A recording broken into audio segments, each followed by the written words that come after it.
Let's make sure we're on the same page. Okay? We're going to rethink baseball. Yes. Look for the inefficiencies in statistics. The way runs are scored and prevented.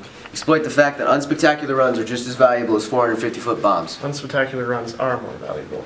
Why? Because they cost less. We believe that there's a river that hasn't been fished. We know it for sure.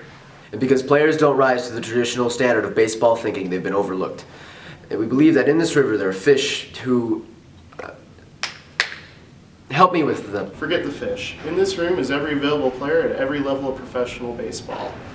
Somewhere in that room is 25 available players that everyone else has thrown out. An island of misfit toys. In that room is a championship team that we can afford. Let me ask you this. If your theory is right... Math isn't a theory. If it's right, it sounds right.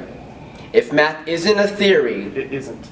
I'm going to punch you in the kidneys if you don't let me finish a sentence. Sorry. If this is right, then why isn't everybody doing this? In fact, why isn't anybody doing this? Somebody once said it's not what you don't know that worries me, it's what you do know that's got me scared. In the mid-19th century in Budapest, there was an incredibly high instance of mothers dying shortly after childbirth due to a disease called puerperal fever, 35%. Make this less boring as quick as you can. A doctor by the name of Simon Weiss showed that if the physicians and nurses sterilized their hands before childbirth, the mortality rate would drop to 1%. And he was vilified? He was institutionalized for thinking that washing your hands before putting them inside someone else's body was a good idea. High-functioning people often live under the spell of an inexplicable mental lapse when they think as a group.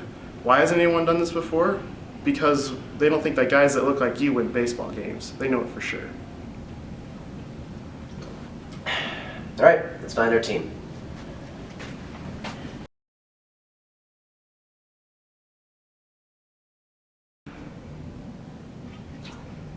All right, let's go find our team.